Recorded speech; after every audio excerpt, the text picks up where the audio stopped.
Fala, Grande David. professor. Agora sim. E aí, beleza? Beleza? Tudo certo? Vou Tava... o microfonezinho aqui. Tá me ouvindo? Tá me ouvindo, cara? Sim, ouvindo bem. Beleza. Tava Eu fui fazer difícil. uma live com... vou fazer uma live dessa esses dias com o professor Chuchu. Deu o mesmo problema de conexão. Só que aí eu era o convidado dele, aí ele teve que ir pro meu perfil e agora inverteu. Como é que tá o tempo aí? Fazendo frio, meu cara? Tô vendo que você tá de blusa de frio. Sim, cara, aqui no sul o inverno aperta, né?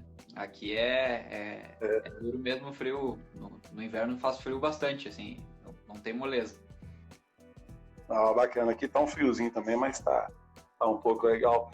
Ô, David, em primeiro lugar, te agradecer imensamente por ter aceitado esse convite, porque nossa missão com a educação financeira, você sabe que isso aí é algo que realmente é grandioso, difícil, porque eu que realizo o trabalho nas duas frentes, eu trabalho com adolescentes e com adultos. Especialmente eu acho mais fácil trabalhar com os adolescentes, porque eles ainda estão com a personalidade de formação, a maioria deles ainda não tem renda, ainda não tem uma casa, não tem uma responsabilidade, então é mais fácil de conduzir. Agora, quando a gente tem que trabalhar com os adultos, mudar a forma de pensar, quebrar as crenças limitantes, tudo isso se torna um pouco mais difícil. Então eu queria que você me contasse um pouquinho da sua experiência nesse trabalho com os adultos, né? Porque o nosso tema hoje é o quê? A importância de estudar antes de investir. Então, me conta um pouco sobre essa sua experiência, se você concorda, discorda disso que eu disse aqui agora. Sou todo ouvido, meu amigo. Vamos lá. Primeiramente, né, eu concordo perfeitamente que é muito mais difícil, nós como adultos, né, eu me incluo também nessa, né, porque eu sou educador financeiro, que eu não tenho outras coisas para aprender sempre, e é sempre um desafio para a gente aprender coisas novas, né. A gente não tem a mesma facilidade de aprender quando tinha lá 10, 12, 15 anos, que a mente é um pouco mais, né, a gente aceita muito mais verdades, né, então a gente acaba formando um senso crítico muito forte. E quanto mais a gente cria dúvidas na nossa cabeça, né, a gente acaba gerando críticas internas a muitas coisas, isso pode às vezes ser um pouco nocivo, né, tem um lado bom, mas pode ser um pouco nocivo também, porque às vezes a gente simplesmente não aceita conhecer coisas novas, né. Então, é óbvio que essa é uma luta diária de todo adulto que quer prosperar, que quer evoluir, né, mas... em específico em relação à educação financeira, é um desafio maior ainda porque existem muitos tabus em relação a lidar com dinheiro, em relação a finanças, ao enriquecimento.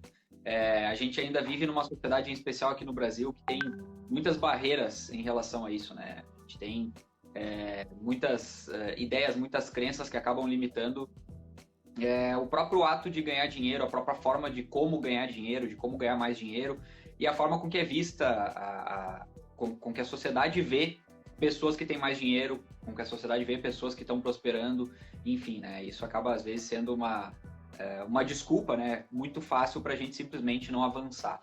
Então, para mim é primordial, quando a gente vai falar de educação financeira, vai falar de avanços em patrimônio, a gente perceber, né, que existem algumas coisas que a gente precisa quebrar, existem algumas coisas que a gente precisa repensar, ressignificar, enfim, em relação a finanças, investimentos como um todo. Então, sim, quando a gente olha para formas de se educar financeiramente, a gente precisa, como se fosse zerar os conhecimentos, né, que a gente tem num momento inicial, né, no momento, às vezes até daquela base, um pouco duro de desvencilhar um pouco da família, daquilo que a gente aprendeu até na escola, ou deixou de aprender, enfim. Então, precisa quebrar um pouco esse ciclo aí para a gente poder avançar, de fato, na educação. Esse é o principal desafio, como eu já falei antes, né, em relação a avanços na educação financeira.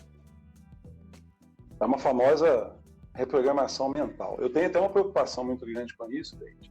Igual você falou, que as pessoas, a forma como elas enxergam as pessoas que ganham dinheiro. Eu não sei qual que é a sua origem, né? Não sei se você tem uma origem humilde ou mais abastada. Eu tenho uma origem bem humilde, né? Eu sou filho de favelados, eu sou favelado por natureza.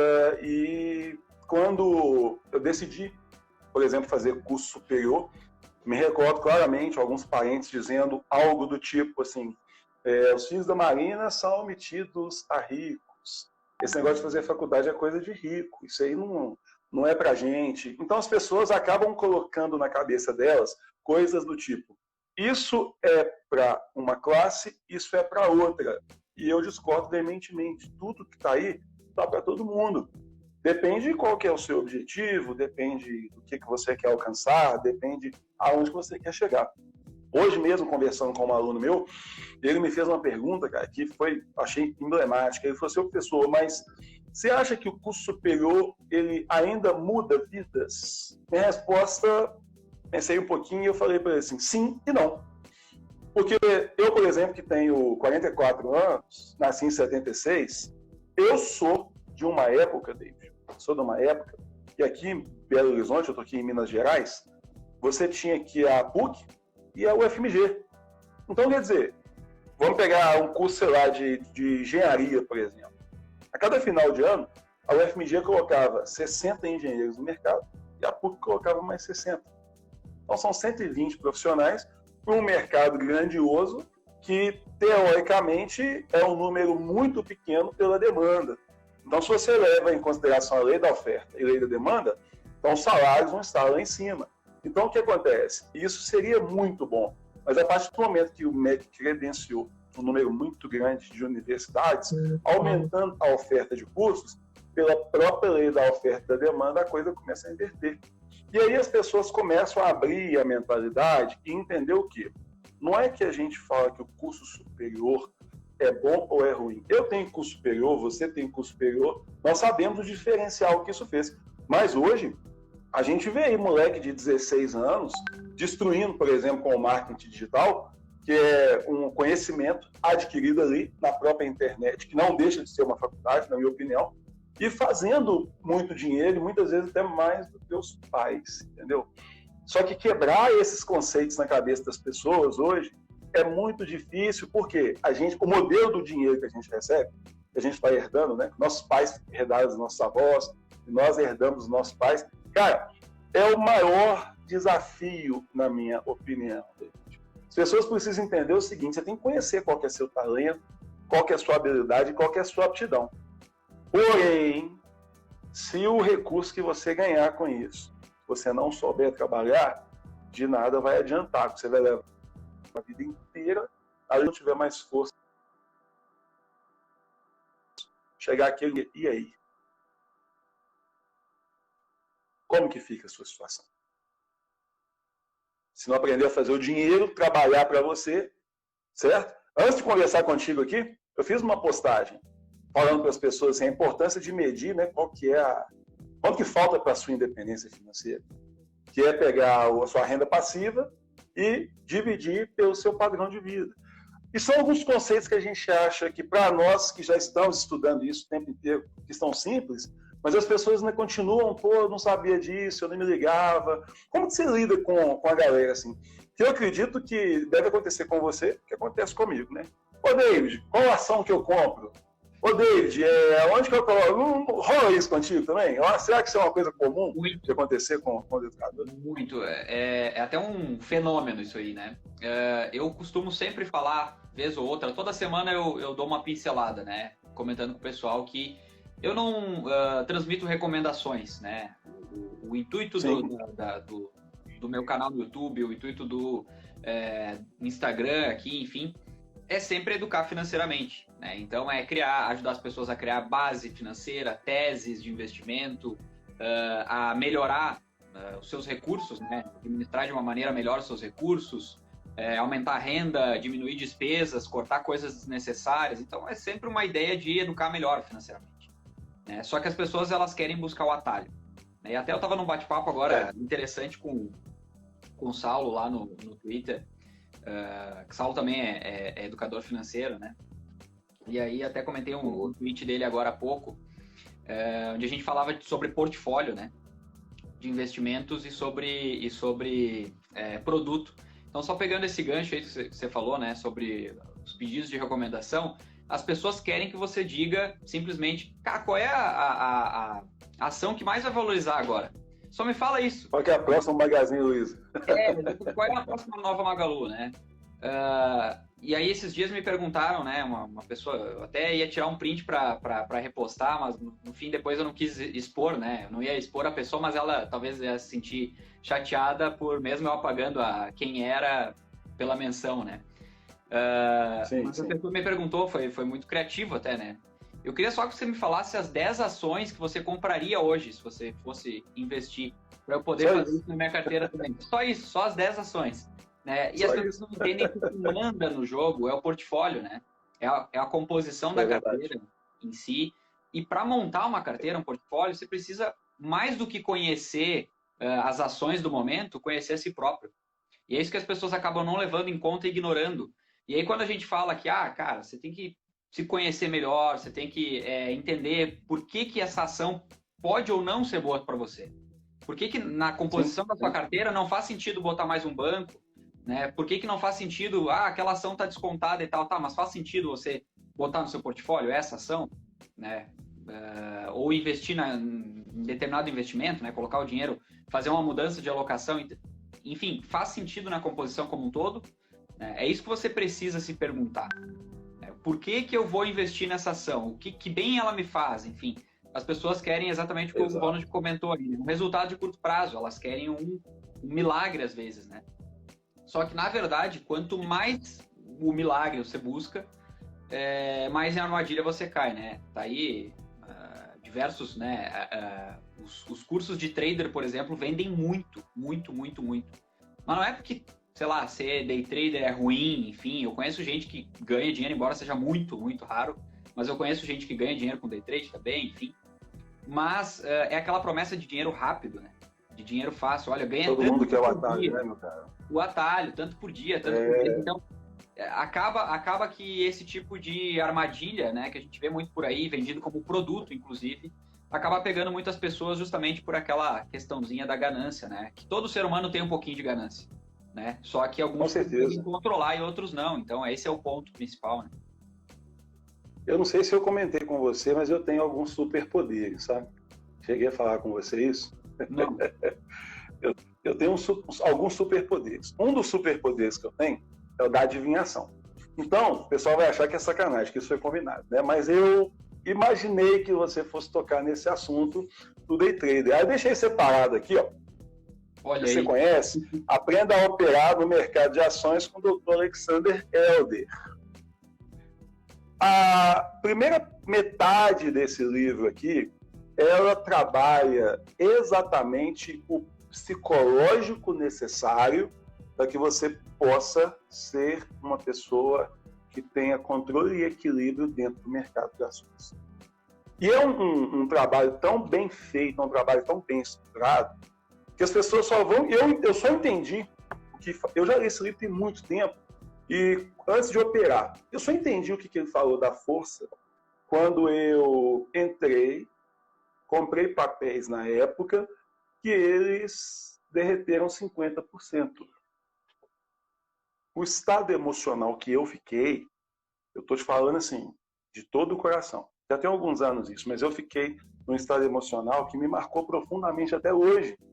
É você, por exemplo, ver 10 mil reais se tornarem 5 mil reais e você falar assim, meu Deus, o que eu vou fazer? E matematicamente falando, se derreteu 50%, ele não tem que valorizar 50% para voltar. Perfeito? Ele vai ter que valorizar muito mais. Se eu não me engano, quase 100%. Então, cara, o que acontece? O estado emocional que a gente precisa desenvolver, ele tem que ficar muito, mas ele precisa ficar muito longe dessa ideia e dessa banalização que a gente vê por aí. Quando eu comecei a divulgar, né, depois que eu estudei pra caramba e comecei a trabalhar com educação financeira, não sei se você já passou por isso, eu fui motivo muito de chacota. Porque as pessoas falavam assim para mim, pô, você, professor, ganhando salário de professor, falando de ganhar dinheiro, falando de ficar rico. E aí aquilo me incomodava, cara. Nossa, aquilo incomodava pra caramba, porque eu falava assim, peraí, eu não estou falando em momento nenhum aqui de ficar rico, eu estou falando aqui de melhorar a nossa situação. Depois de muito tempo, E aí a minha situação financeira foi evoluindo, a minha situação foi mudando, a coisa foi acontecendo, e aí as pessoas começaram a dar um pouco mais de atenção, porque infelizmente a gente acaba tendo que mostrar resultado para que as pessoas confiem no que a gente fala. Só que o ponto, para não me alongar muito, que eu queria te falar é o seguinte: a gente vê muita propaganda do tipo assim, vou te ensinar a ficar rico, você vai alcançar a independência financeira em 1 ano, e esses clickbaits, de certa forma, eles acabam prejudicando a essência do nosso trabalho. Você concorda com a minha colocação? Perfeito. Perfeitamente, professor. Eu acho que é até uma coisa que eu comentei esses dias aqui com o pessoal, até do meu curso aí, dos alunos. É muito mais fácil você ganhar volume de seguidores, você ganhar fãs, quando você está em um dos dois extremos, né? Então, assim, ou você está comprando briga com alguém, ou você está tentando puxar pessoas pela ganância, ou você está polarizando, dizendo que os investimentos estão todos péssimos agora, você tem uma fórmula nova para investir, enfim, que a Bolsa de Valores está ruim, ou que a Bolsa de Valores vai disparar agora, você sabe exatamente o que vai acontecer com a Bolsa, quais ações vão subir, enfim. Isso vende muito para as pessoas. E é muito mais fácil alguém ter fãs dando esse tipo de indicação, de recomendação, enfim, só que isso não é educação financeira. Né? De jeito nenhum, nunca foi. A gente precisa entender que isso não é educação financeira. Educação financeira é comportamento, educação financeira é longo prazo, educação financeira é construção de patrimônio, educação financeira é solidez, educação financeira é ter tempo para a família, educação financeira é ter tranquilidade. E quando a gente olha para esse tipo de armadilha, a gente perde tudo isso. A gente perde tempo com a família, a gente perde a tranquilidade, a paz, né? Porque é igual você falou, a gente entra às vezes na euforia com alguma coisa e daqui a pouco tá vendo o patrimônio derreter. E ninguém consegue dormir com o patrimônio derreter. Né? Ninguém consegue dormir explorar no longo prazo e no curto prazo eu vou até te interromper, porque você escreveu, eu não lembro aonde, mas você escreveu um negócio que eu achei fantástico. Você deve saber aonde que está, porque eu li algumas coisas suas, mas você escreveu assim: ser rico é ter abundância daquilo que é importante para você. Escreveu isso em algum lugar. Do meu canal. Uhum. Isso está na capa do seu canal, né? Sim. Cara, é isso que as pessoas precisam entender. O que é importante para você? Porque as pessoas acham que ter riqueza é ter dinheiro igual o Neymar e o Cristiano Ronaldo. Isso não é ser rico, isso é ser podre de rico. Entendeu? Isso é totalmente fora da curva. Mas, por exemplo, teve um cara que veio fazer um serviço de pintura aqui na minha casa. Achei fantástico. Vem batendo papo, cara, muito simples. Muito, muito simples mesmo. Sabe? Português, assim, bem ruim. Você vê que o cara não é 100% alfabetizado. Só que a gente batendo um papo, bicho, o cara tem sítio, o cara tem 2 casas, sendo que uma é de aluguel, e trabalha assim. Eu comecei a bater um papo com ele, a conclusão que a gente chegou foi qual? O custo de vida dele hoje é R$5.000, beleza? Ele tem de renda passiva, que ele aluga o sítio dele, a casa dele de aluguel e outras coisas, ele tem de renda passiva 7 mil. E eu falei assim, velho, você tem noção que você é rico? Você tem noção que eu conheço muitas pessoas que têm o dobro do estudo que você tem, o triplo, quádruplo, e não tem a segurança que você tem? E ele falou assim, é mesmo, professor? Eu falei assim, cara. E é o seguinte, ele falou, a minha alegria eu faço meu servicinho, faço a minha cultura, aí eu gosto de ir pro meu sítiozinho com a minha família, e é como diria o Gustavo Cerbasi, é a riqueza da vida simples. As pessoas precisam entender, quando eu tenho os meus alunos do meu curso de planejamento financeiro, na semana passada a gente conversando, eu falei para eles assim, põe num pedaço de papel o que é importante para você primeiro, o que é prioritário para você. Depois, escreva quais que são as suas metas e seus objetivos. Agora, tenta ver se está conversando um com o outro, se as suas metas e seus objetivos, se eles estão privilegiando o que é prioritário. A partir daí é que a gente vai passar para balanço patrimonial, DRE e essas coisas, entendeu? Porque essa ideia de... Quem foi que falou? Onde é que está escrito que uma massa crítica bizarra de dinheiro vai trazer felicidade? São conceitos totalmente distintos, cara. Sabe, uma coisa é querer o status, querer aparecer, outra coisa é querer ter segurança, solidez, equilíbrio. É isso que a gente precisa colocar na cabeça das pessoas. O que David Guedes, que o Aender Pereira, o André Bona, Gustavo Cerbasi, enfim, toda essa galera está dizendo você precisa, de certa forma, buscar tranquilidade na sua vida, se enriquecer monetariamente, melhor. Mas não é o foco, não é essa a ideia. Sabe, quando você hoje falou da questão de controlar o consumo, sabe esse lance da forma como as pessoas veem as pessoas ricas? Vou te contar um segredo aqui, uma coisa que você não sabe. Quando eu era mais novo, que era pobre pra caramba, um cara igual você, por exemplo, né? Um cara que é branco, bonito, etc e tal, bem vestido. Se você passasse perto da gente, a gente corria atrás de você para te encher de porrada, porque você era playboy. Eu não sabia por que aquilo estava enraizado, mas como é que chama? É o comportamento de manada. Até o dia que eu tive a oportunidade de conhecer uns caras que chamavam de playboy, porque os caras moravam num bairro melhor, tinha uma condição, os caras eram bacanas pra caramba, e aí eu percebi que eu estava sendo levado a odiar as pessoas que tinham uma estrutura melhor, porque a minha era ruim, como se os caras tivessem culpa. Na sua adolescência, se bem que você ainda é quase um adolescente, né, velho? Você tem quantos anos? Não, eu tô na casa dos 30 já. Beleza. Na sua adolescência, você experienciou alguma coisa dessa natureza? Você passou por alguma coisa desse tipo? Inclusive, eu tava na turma que queria bater no Playboy, né? Eu também sou da vila, assim, de escola pública também, né? Barra pesada, briga na saída, faca e tudo mais, né? Aquela coisa que a gente tem na vila, né? Escola pública e coisa que, enfim, só quem vivenciou isso sabe, né? O que é, e a maioria é a realidade da maioria dos brasileiros, né? Essa é a realidade da maioria dos brasileiros. Claro que a gente tem alguns casos mais extremos da favela mesmo, que tem até uma própria cultura diferente ali, enfim, dentro da favela, né? Que ela é dominada por uma cultura diferente, né? De outras regiões de periferia.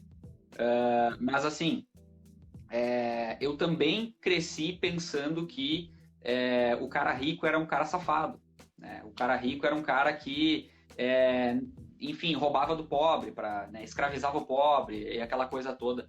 Só que quando a gente olha para as possibilidades que a gente tem, e a gente começa a acreditar que a gente é capaz também de sair da onde a gente saiu para conseguir conquistar coisas maiores, cara, a gente começa a enxergar por um outro viés, né? A gente começa a entender que pessoas ricas nem sempre são pessoas, ou não existe essa ligação direta, né? Pessoa má com riqueza, enfim. E comecei a perceber também que existe um preconceito do outro lado, né? Existe um preconceito, inclusive, nessa briga de classes, do rico com o pobre. Porque o rico também olha para o pobre, às vezes, pensando assim, pô, esse cara aí é vagabundo, esse cara aí, ele não é nada na vida porque ele não quer e tal, só que na verdade não é assim, né? A gente é treinado para ver as coisas. São as mesmas oportunidades. Exatamente, oportunidades. E é só aquela questão olha, eu tive sorte de nascer numa família rica ou azar de nascer na família pobre, né? Não pode ser só isso, a gente precisa ter um pouco mais de oportunidade para todos, né? Uma oportunidade igual. E por que me encanta tanto? Por que eu sou tão apaixonado por educação financeira ainda? Eu vejo na educação financeira uma esperança muito grande de ver pessoas que nunca imaginaram ter dinheiro, que nunca imaginaram ter renda suficiente para cobrir os seus custos, uma renda passiva, sem precisar do trabalho.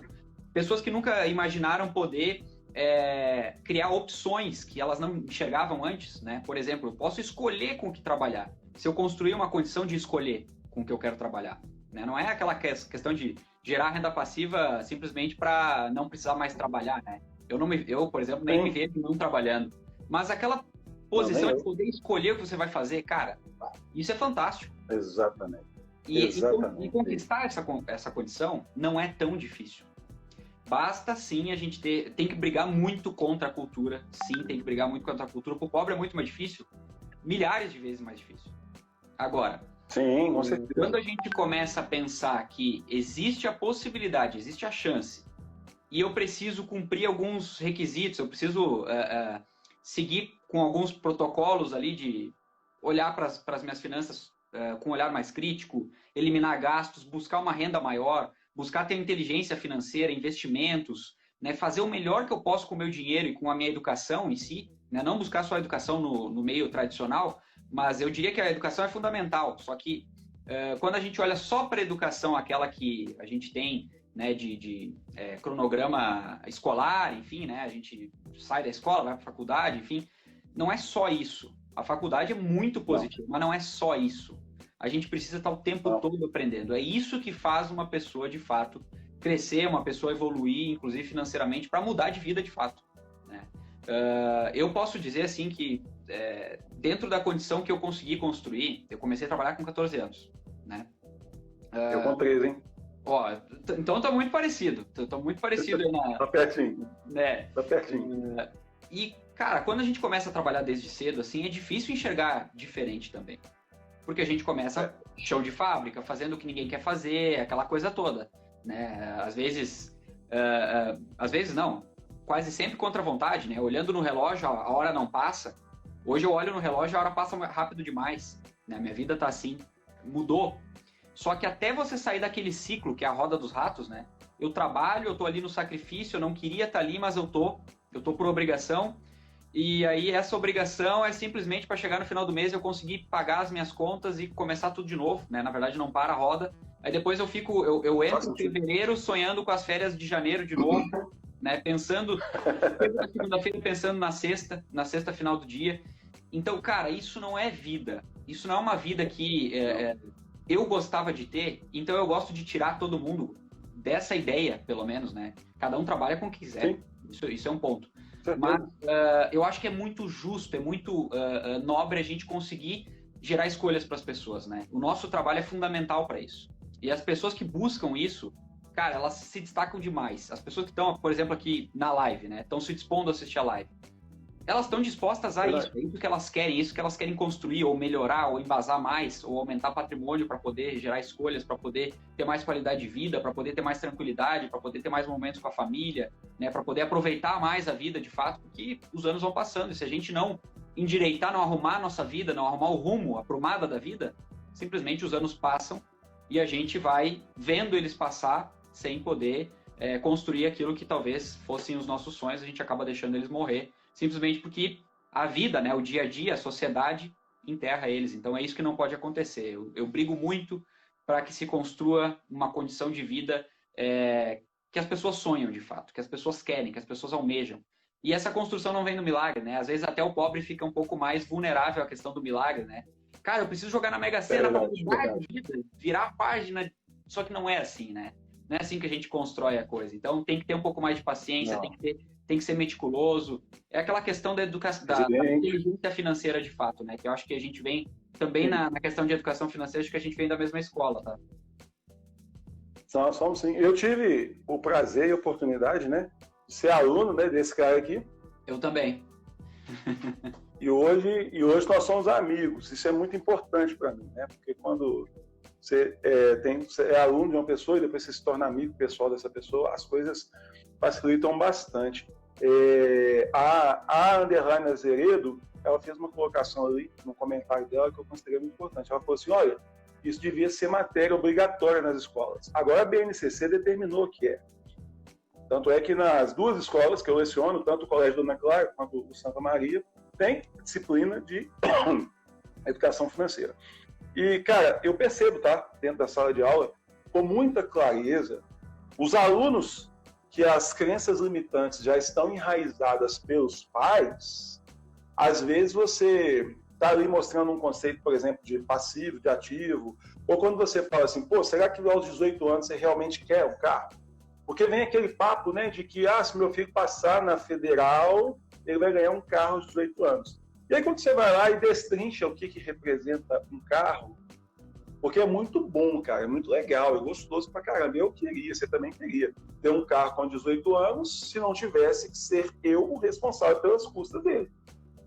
E aí quando você mostra a depreciação, mostra o seguro, enfim, os impostos, tudo que está envolvido ali, e fala assim para a pessoa, olha, não somos contra você ter o seu carro, não somos contra você ter a sua casa, enfim, não somos contra você ter nada. Nós só somos a favor de que você tenha condição de ter essas coisas. E aí quando você vai lá e, por exemplo, eu mostrei para eles hoje, eu dei aula hoje online, e eu mostrei para eles assim, olha, você tem aqui o índice de liquidez, você tem aqui o índice de endividamento, e mostrei para eles também o índice, que na minha opinião é o mais importante, que é o índice para poder custear a sua vida. Se você hoje perder seu emprego, o que você tem ali de renda passiva ou o que você tem investido vai te segurar durante quanto tempo. E aí caiu no conceito como é que chama? Então, no conceito da reserva de emergência. Eu expliquei para eles, que são jovens, todo o processo que existe em torno da CLT, que é o seguro-desemprego, que é o fundo de garantia, e mostrei para eles. Geralmente, a maioria das pessoas acham que, por exemplo, ter uma casa própria é segurança. E expliquei para eles, ter a casa própria é conforto, é bom, mas não é segurança, porque a casa própria ela é um passivo. Ela vai ser um ativo a partir do momento que você vai transformar em dinheiro. Então, antes da casa própria, tem um tanto de coisinha, então, para casa, para a gente fazer. Agora, muita gente elimina o FGTS para adquirir o sonho da casa própria e depois, em alguns casos, acaba tendo que se livrar da casa para poder sobreviver. Porque, na minha época, eu escutava muito a pessoa falar assim, vai morar de aluguel. Nossa, fulano ali mora de aluguel. E é como se você tivesse uma doença, sabe? E hoje a gente entende que a gente, por exemplo, quando opta por vender o apartamento que você tem e morar de aluguel, porque o aluguel hoje ele não dá nem 1% do valor venal do imóvel.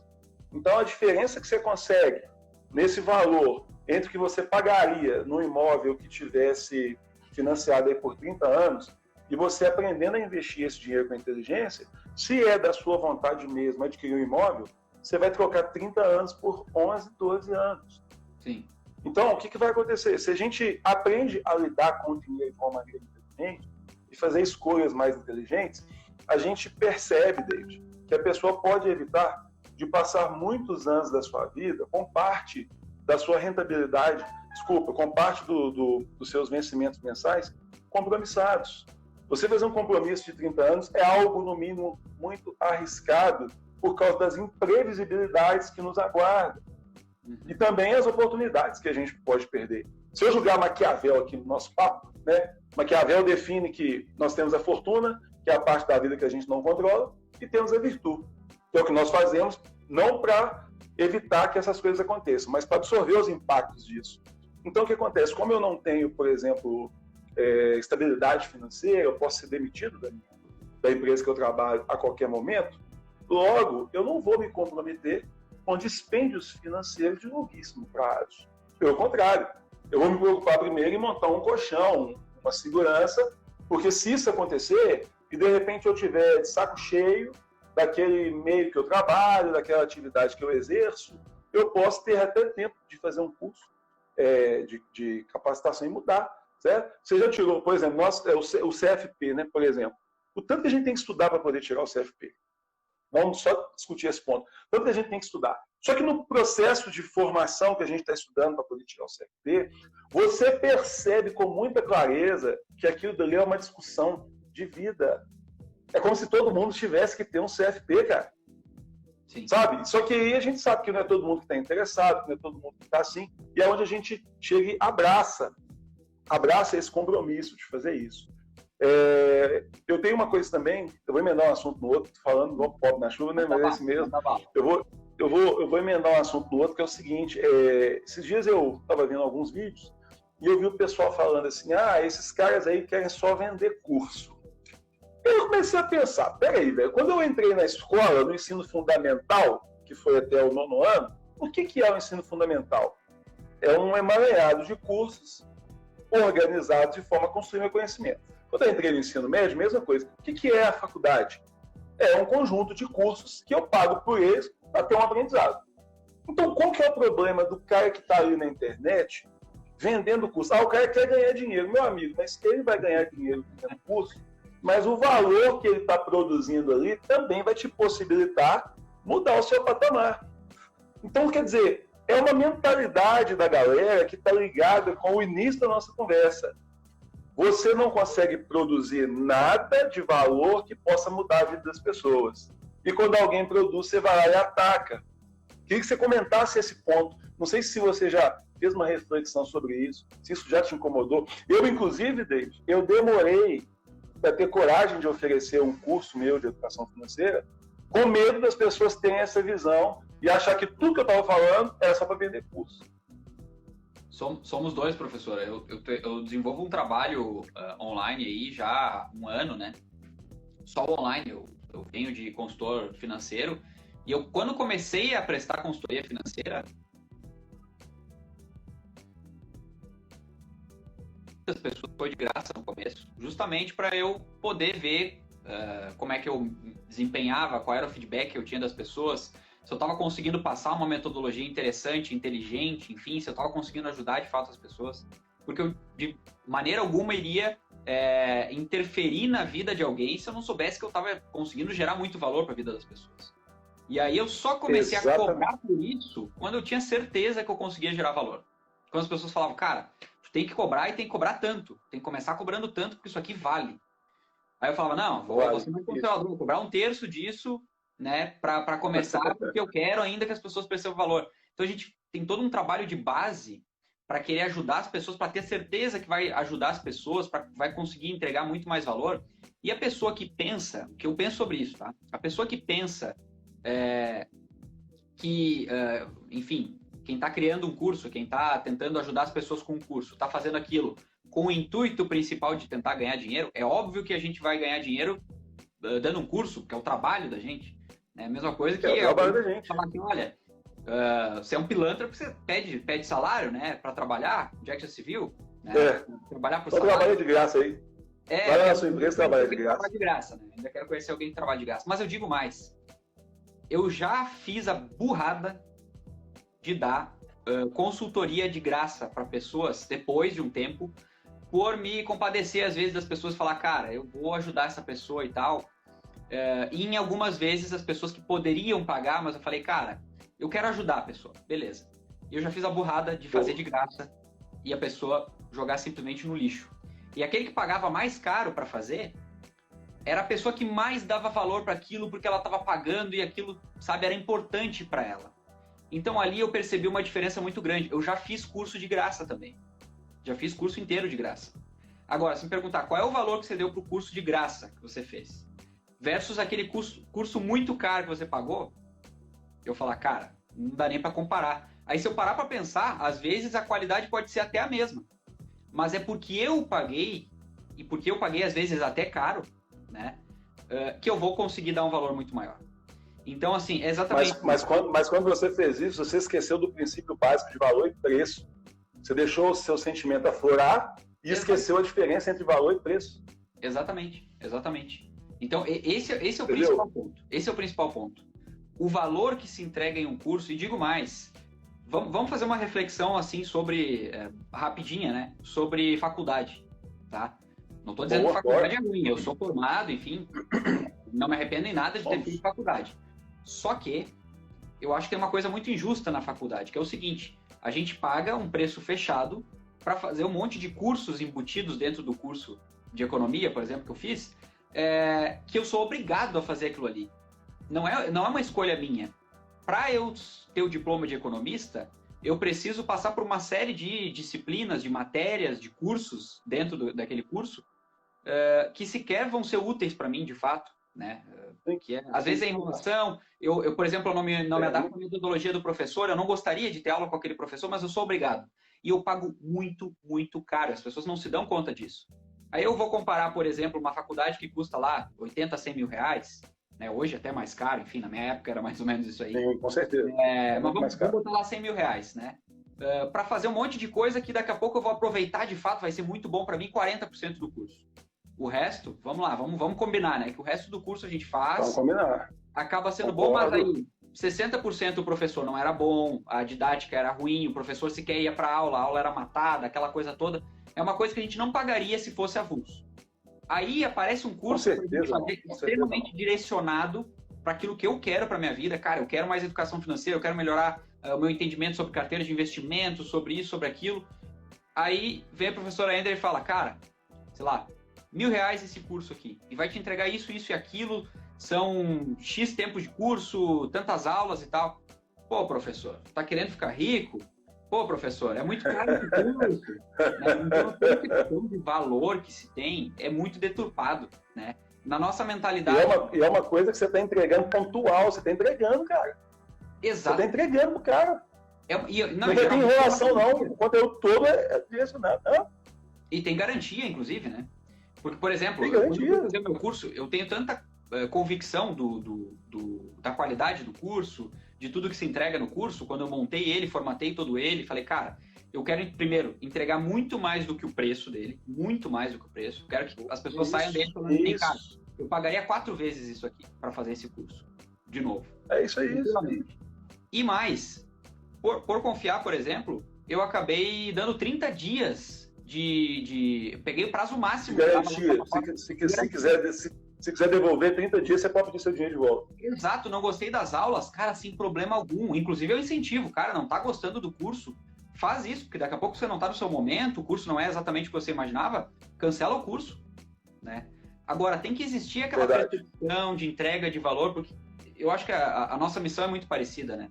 Eu repito o que eu falei lá no começo. O principal, para mim, é mudar a vida das pessoas.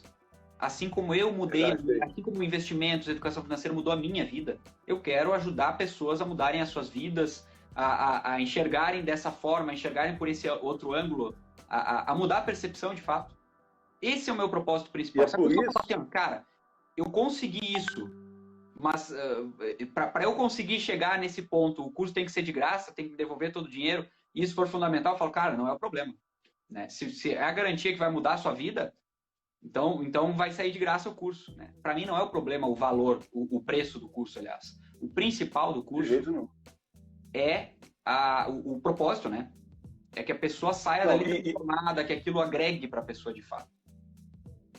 David, e foi isso que me causou um sofrimento. Porque na veia de professor, eu tinha 2 escolhas. Eu podia esperar alcançar a independência financeira primeiro, mostrar para o pessoal todos os meus resultados e depois entregar. Mas a veia do professor é diferente. O professor de raiz mesmo, ele é assim. Ele aprende e passa para frente. Aprende e passa para frente.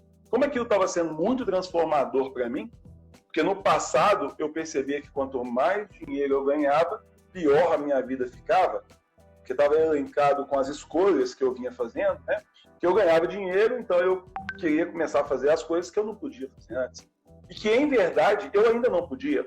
Eu ainda não tinha massa crítica para poder fazer aquilo com rentabilidade, por exemplo. E as pessoas começaram a criticar bastante. Então, David, o processo de construção de autoridade, ele acaba se tornando necessário. Entendeu? Igual, por exemplo, eu tenho um arrependimento hoje, tá? Hoje virou o nosso confessionário aqui, pessoal, né? Eu tenho um arrependimento. Eu comecei no YouTube, já tem até muito tempo. Só que na época que eu montei o canal no YouTube, eu não estudei métrica do YouTube. Eu não entendi que o YouTube é um canal de streaming, então ele precisa de conteúdo. E ele evidencia mais aqueles canais que têm a regularidade, enfim, o que o algoritmo define.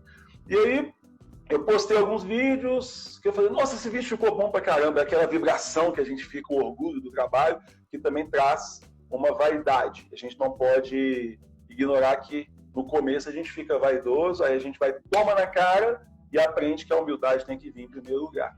E eu falei, pô, ninguém quis ver o vídeo, tomei pirraça e larguei o YouTube pra lá. Mas não fechei o canal, não. E aí o que aconteceu? Quando chegou esse ano, que eu reformulei toda a minha estrutura e falei assim, não, agora eu sei o que eu quero. Antes, eu tô sendo muito sincero, hein, velho? Eu não abri meu coração para ninguém, velho. Tô abrindo para você hoje. O intuito era mais focado em mim do que no próximo. Eu queria mais crescer, desenvolver e tal. Hoje não, cara. Hoje eu falei assim, não. Hoje eu tô com a essência bem definida. O que eu quero hoje é transformar na vida das pessoas a transformação que eu fiz na minha vida. Aí eu cheguei lá, cara, bati o olho no canal assim e falei assim, porra, tem 630 seguidores aqui. E aí, você começa a olhar os outros canais, né, galera com mais de 10 mil, 20 mil e tal. E aí, cara, eu falei assim, não, mas espera aí. Deixa eu... 630 seguidores, são quantas salas de aula com 30 pessoas? Porra, tem gente pra caralho aqui. Sabe? Então, o que eu tenho que fazer? Eu tenho que valorizar essas pessoas aqui e fazer o que eu puder por essas pessoas. E aí, cara, eu comecei aquele trabalho assim, quer dizer, em um mês ele pulou de 600 e pouquinho, quase 1.000 já, né? Já bateu quase 200 pessoas. E aí eu falei assim, cara, que bacana. O resultado ele é muito legítimo quando a gente tem uma perspectiva legítima também. Quando a gente está fazendo uma coisa diferente. É uma energia que rola. Não sei se você está conseguindo, assim, captar isso que eu estou dizendo. Total. As pessoas começam a perceber até na sua essência, no seu jeito de falar, essa questão, essa transformação. E aí eu falei assim, pô, eu não vou mais preocupar com números.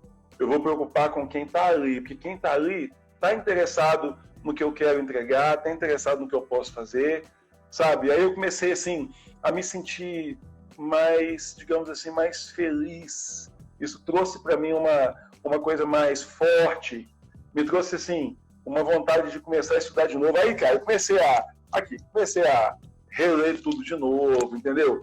Comecei a voltar na velha planilha. Eu falei, não, pera, eu tenho que me reciclar, deixa eu ver o que mudou. E aí comecei a assistir. Foi nessa, inclusive, que eu te conheci. Que eu comecei a assistir a galera. Aí eu vi lá David Guedes. Falei, pô, não conheço esse moleque, não. Deixa eu ver qual que é a vibe dele. Falei, porra, o moleque tem um astral do caralho. Gostei da pegada dele. E aí, cara, dentro desse aspecto, a gente começa também a se reinventar. O que tem tudo a ver com a educação financeira. Quando você monta ali um planejamento, você está no momento da vida que aquele planejamento ele faz sentido. Porém, no decorrer do tempo, com os acontecimentos, as mudanças que acontecem, pode ser que aquele planejamento ainda faça sentido, faça menos sentido ou não faça sentido nenhum. Então eu senti aquela necessidade de me reinventar enquanto educador financeiro. E é o que eu digo para as pessoas. Só que, eu não sei se infelizmente, a gente tem que passar pelo processo da construção da autoridade, ganhar a confiança das pessoas, mostrar para as pessoas que você verdadeiramente pode fazer alguma coisa por elas, entendeu? Então, assim, eu estou dentro dessa pegada, eu estou dentro desse processo. E aí começam a vir as provas sociais. É nessa hora que você fala, velho, esses dias apareceu um aluno meu, bicho, cara, tem uns 3 anos que eu não vejo. Eu ensinei educação financeira, tem uns 3 anos pro cara. E ele falou assim, professor, eu tô te ligando só para te dar um feedback. Graças àquelas aulas que eu tive com você lá na escola, papai, etc e tal, hoje, e mandou para mim um relatóriozinho de toda a evolução que aconteceu dele. Cara, quando eu tava chorando. Que no final o cara fala assim, se eu não tivesse aprendido aquilo com você, e ele desenhou qual era o outro caminho que ele teria tomado, que teria sido financeiramente, aos olhos da sociedade, ele estaria maravilhosamente bem, mas na essência do dinheiro ele estaria muito mal. Você tem noção do tanto que isso mexeu comigo, David? Tenho, professor, porque eu já passei por algumas experiências assim, eu sei o valor que a gente pode dar para isso, né? Quando acontece uma coisa assim, o valor que isso tem pra gente. Eu acho. Você passou por algo tipo isso que eu passei, assim, de começar a pôr um vídeo, ninguém vê e falar, pô, ninguém tá me dando moral. Você passou por isso, cara? Eu passei, professor, em alguns momentos bem críticos. Sabe aquele dia que tá tudo dando errado? E aí nada dá certo, você queria postar um negócio lá, não consegue, aí, pô, quando o negócio que você postou na semana passada deu errado também e tal. Aí você para e olha pra tudo e fala assim, ó, cara, cadê o resultado disso tudo aqui? Eu tô trabalhando tanto pra quê? E aí, nesse momento, você acaba se pegando e olhando assim, olha pro lado, né, e vê, pô, como é que fulano lá tem resultado? Cara, eu acho que o meu trabalho... Cara, eu me vejo me esforçando até mais, né? A gente começa a se comparar e tal. Pô, eu me esforço pra caramba aqui, eu trago um conteúdo de... né? Tento dar um aprofundamento maior e tal. Às vezes a pessoa não dá valor pra isso, enfim. E aí a gente começa naquela vibe. Eu já me peguei algumas vezes assim, principalmente mais no começo, de pensar, cara, será que vale a pena? Será que não é uma viagem minha, da minha cabeça, assim, que esse sonho pode dar certo, que esse negócio pode ir para frente? E esse é um ponto. E quando é que essa chave virou? A chave virou... Quando é que essa chave virou? A chave virou quando eu comecei a trabalhar com pessoas, né, que passavam pelos mesmos problemas, e me perguntavam o que fazer. Falavam assim, cara, não tá dando certo para mim, a coisa tá dando errado. E me viam de alguma forma como uma referência. Eu falava, pô, cara, para mim também não tá dando errado, como é que o cara vem perguntar para mim, né? E aí eu, na melhor da boa vontade, falava, cara, não, acho que tem que fazer tal e tal coisa, né? Com aquele senso crítico, eu comecei a olhar para mim mesmo também, né? Falar, poxa, mas Cara, tudo isso que eu falei, de cabeça, olhando de fora, né? Com a cabeça mais tranquila, mais calma.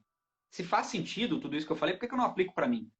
Por que eu não dou aquela acalmada também nas minhas coisas, eu não replanejo, eu não refaço tudo de novo, eu não começo do zero que tem que começar, eu não mudo a estratégia que tem que mudar, e simplesmente... E, cara, eu posso dizer assim que fundamental para mim, professor, eu não sei, né, como é que é a situação aí, enfim, quem é que apoia o negócio de fato, mas eu acho que uma das coisas fundamentais para qualquer tipo de negócio, tá? Qualquer tipo de sonho, é ter pessoas para confiar junto, que confiam também junto, né? Andando junto. Porque dos meus amigos, por exemplo, do passado, a maioria dos meus dos amigos antigos, enfim, sequer acreditam hoje, né, no meu projeto. E isso às vezes pode ser um pouco dolorido até no começo, né? As pessoas viram a cara, as pessoas simplesmente falam, não, eu apoiaria se começasse e tal. Aí você começa e as pessoas sequer mais falam com Cadê você. o apoio? Não tem apoio nenhum, não dá para esperar esse apoio, da família, enfim. São barreiras que a gente lida quando vai empreender, quando pensa em montar um negócio, só que existem algumas pessoas-chave. Às vezes são 2 ou 3 pessoas, ou pode ser uma só, que a gente tem que se apegar e tem que dar muito valor, cara. Porque, por exemplo, eu tenho a Juliana, que ela edita todos os meus vídeos, às vezes o trabalho de edição é maior do que o trabalho de produção do vídeo. Sim, com toda certeza. Minha namorada, ela manda bem pra caramba, ela trabalha, cara, direto em cima disso, e se não fosse ela hoje, em algum momento desses que eu me peguei pensando em desistir, eu teria desistido. Então eu acho que assim... Meu filho chegou pra mim, cara. Sim. Você até me desculpa, mas é que eu preciso mandar em cima disso aí que você falou. Manda bala. Meu filho um dia chegou pra mim e eu tava... Era 2 horas da manhã. 2 horas da manhã. Ele tava deitado aqui no sofá, aí ele acordou assim e me viu trabalhando assim. Aí ele falou assim, papai, quantas horas são? Eu falei, meu filho, são 2 horas da manhã. Ele falou assim, papai, sabe esse trabalho que você está fazendo até essa hora? Eu falei assim, sei, meu filho, o que tem? Ele falou assim, isso vai dar muito certo, você sabe por quê, papai? Porque você é meu pai e eu confio muito no que você é capaz. Aí você sabe que eu desabei, chorei pra caramba. Eu falei assim, velho, é por eles. E você falou uma coisa aí que até me emociona. Tem pessoas que elas confiam e elas acreditam muito mais na gente do que a gente mesmo. E um dia minha esposa virou para mim, a minha esposa falou assim, você tem noção que você praticamente, todos os nossos amigos que quiseram te ouvir, você tem noção que você tirou todos eles da situação financeira difícil? Você tem noção que você equilibrou a vida de todos os nossos amigos que quiseram te ouvir? E eu parei, cara, porque a gente faz de coração e não faz querendo um retorno para nós. A gente fala assim, pô, você está vendo seu amigo passando dificuldade, você fala, o que está acontecendo com você? A gente é até meio intruso, né, David? Teve um amigo meu que falou assim, na boa, vai lá em casa, esse sábado agora eu vou dedicar esse sábado para você, vai lá em casa. E ele veio, foi assim, traz tudo que você deve, etc. Nós passamos o sábado inteiro, abrimos umas Heineken aqui, que negócio todo e tal. Velho, nós passamos o sábado, mas nós planejamos a vida dele inteira. Quando eu cheguei para ele no final, foi que eu disse assim, você vai resolver todos os seus problemas? Vende o seu apartamento. E fiz o planejamento, vende seu apartamento, vai morar de aluguel, isso aqui você vai fazer assim, sensado. Velho, hoje, todas as vezes que a gente encontra, ele toca na sua e fala assim, professor, se eu não tivesse te ouvido, eu estava numa situação complicada. E aí nessa hora eu falei assim, aí é o que você acabou de falar, David. O trabalho que a gente faz tem valor, cara. Sabe, o trabalho que a gente faz aí tem valor, por quê? Porque ele é transformador na vida das pessoas. Só que as oposições, os haters, enfim, a galera que não produz nada, tá aí para encher o saco. E a gente também, quando resolve pôr a cara na internet, pôr a cara na rede social, a gente tem que estar preparado para tudo. Você concorda comigo? Total. Então, se a gente tem que estar preparado para isso, cara, vamos focar em quem está interessado em aprender a investir com inteligência. Vamos focar em quem está interessado em mudar a forma de como lidar com o dinheiro. E os outros, caras, como diria Paula Toller, né? Depois de você, os outros são os outros e só. É isso aí, meu camarada. Sabe? Me identifico muito com isso e, inclusive, até lembrei de uma pessoa que eu respondi lá no YouTube tempos atrás. Eu sofria muito com as críticas no YouTube no começo. Porque o YouTube te joga pro mundo, né? Te joga para... O mundo. O alcance é gigantesco, gigantesco. Eu tô chegando a meio milhão de views no YouTube. E aí, você toma porrada de tudo pro lado. Pessoas, às vezes, que só querem desmotivar, de fato. elas, às vezes, eu não sei se elas são frustradas com algum sonho, com algum projeto delas, mas a gente está ali na ânsia de ajudar as pessoas e tal, e eu prontamente, quando, né, principalmente no começo, quando alguém comentava alguma coisa no YouTube, agora eu não consigo mais acompanhar, porque tem comentário, às vezes, de 5 em 5 minutos, dependendo do horário, eu não consigo acompanhar, né, porque eu estou na rotina do dia a dia, às vezes passa muito comentário. Enfim, não tem jeito. No começo eu conseguia, né, dava atenção, gostava de dar atenção para todo mundo. Aí eu recebia um aviso, ia correndo lá ver o que era, na ânsia de ver, poxa, eu vou ajudar mais alguém aqui e tal. E era uma pessoa me xingando, cara, por algo que eu tava tentando ajudar as pessoas. E uma vez eu falei para um camarada ali, falei o seguinte, cara, deixa eu te falar uma coisa. Tem todo o direito de ter a tua opinião, enfim, a respeito disso. Só que o conteúdo que eu estou desenvolvendo aqui não é para ti. É para as pessoas que querem, que precisam desse conteúdo, né? Não é para você que vem aqui xingar, tentar desmerecer o trabalho dos outros, tentar botar o outro para baixo, enfim. Cara, tá perdendo tempo. Né? Tá perdendo tempo. Em cima, aperta ele. No começo eles conseguiam. Eu ficava o dia inteiro mal quando eu recebia uma mensagem. E que bom saber que eu não estou sozinho nisso, que de vez em quando eu ficava também. Porque isso dói, né? A gente tá na melhor das intenções ali. E aí a pessoa chega ali, poxa, e joga sujo, né? Joga sujo com a gente. Então... eles são covardes, jogam sujo, bate pesado. Eles não têm um pingo de caridade. Não tem. Porque atrás um celular, atrás um computador, o povo é muito macho, digamos assim. É verdade. Entendeu? Eu costumo dizer que a internet ela deu voz aos ignorantes e aos covardes. Eu costumo dizer isso. Total, concordo perfeitamente. Cara, infelizmente, cara. Cara, eu fiquei muito satisfeito, tá? Quando você aceitou, né, meu convite para a gente bater esse papo. Te confesso, assim, dentro da sinceridade, eu falei assim, esse cara não vai aceitar conversar comigo. Não vai. Porque, assim, não tinha tido a oportunidade, sabe? E tem aquele lance, né, do pessoal assim, eu só converso com quem é parceiro de negócio. Porra, meu canal tem 15 mil, o canal do cara tem 600 pessoas, não vou conversar com esse cara. E hoje eu vejo que eu pela espiritualidade, eu fui intuído a convidar um homem de bem. Eu te conhecendo agora assim melhor, eu vi que você é o quê? Um homem de bem. Uma pessoa que tem o mesmo propósito que eu, que tem a mesma ideia que eu, foge de negativismo, que está pensando dentro do positivismo. Então eu quero, perante as pessoas maravilhosas que estão acompanhando a gente aqui, te agradecer, cara. De coração, muito, muito mesmo.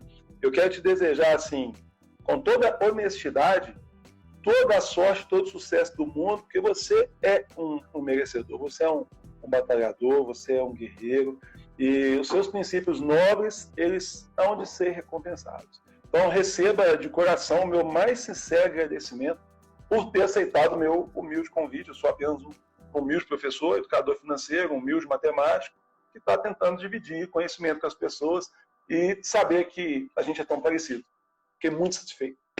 Poxa, professor, primeiro, né, muito obrigado pelas palavras mesmo, de coração. É muito gratificante para mim ouvir isso, tá? Eu não lido muito bem com elogios, enfim, mas timidez mesmo, enfim. Mas eu sou muito, muito grato mesmo por todas as palavras aí. Eu fico muito feliz em saber que, vindo de uma pessoa como você, que tem o mesmo propósito, a mesma pegada, né? Essa mesma ideia de querer ajudar as pessoas, enxerga também valor dessa maneira em mim. Então, para mim, isso é muito, muito gratificante. E eu me coloco inteira à disposição aí para a gente fazer muito mais lives. Aí a gente está quase tá apontando aqui menos de 1 minuto já. Mas vamos fazer mais lives. Vamos agregar mais. O tempo foi, né? Porque assim... Pegar uns temas definidos, vamos sim. Vamos fazer mais lives, que eu acho que o pessoal gostou, acaba gostando também desse tipo de conteúdo, assim, esse bate-papo um pouco mais descontraído, mais sincero, mais jogando limpo, né?